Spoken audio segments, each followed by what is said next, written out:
Thanks for logging on to the Daily DVAR Halacha. And here's a brand new halacha for you, and it's for Tuesday, December 1st. Here we go.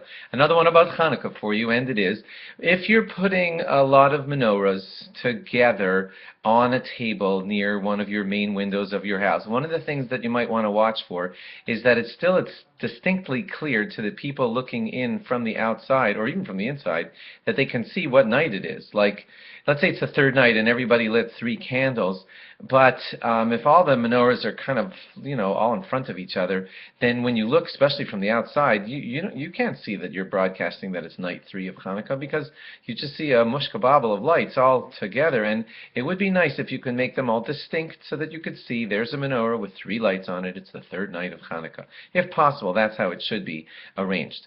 Also, while we're on that, specifically on purpose at Havdalah time on a regular Shabbos, we get ourselves a braided candle and we make a Menorah, a kind of torch thing with several braided wicks all together. That's exactly what you do not want to do when it comes to the holiday of Hanukkah. The Hanukkah lights are supposed to be distinct and separate, and each light is a 1-wick operation.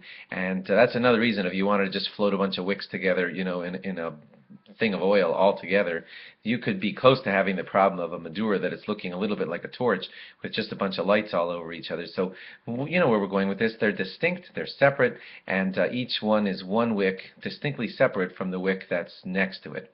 The minimum distance between each light on your menorah should be the width of a finger. You could call that roughly an inch, but not exactly. But something in the area of a finger width or an inch. That should be the difference in space between one candle and the next.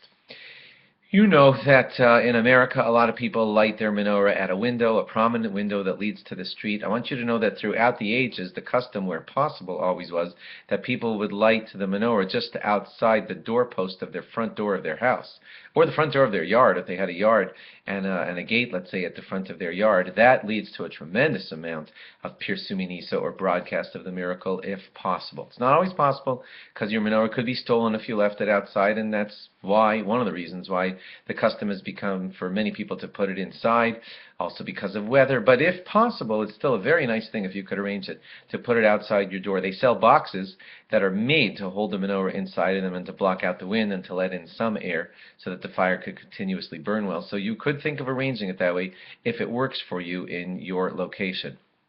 If you were putting it outside of your doorway, it should be close to the doorway, within a handbreadth. That's just a couple of inches to the doorway. That way it's so interesting looking that there's a candle set up right at the doorway, and that of course would lead to curiosity, which would lead to the broadcast of the miracle, which is the main point that we're trying to get done. Also, if you're doing it at your doorway, the appropriate thing to do is to put it opposite the doorpost with the mezuzah on it, and that way you're surrounded in mitzvos as you go through that doorway.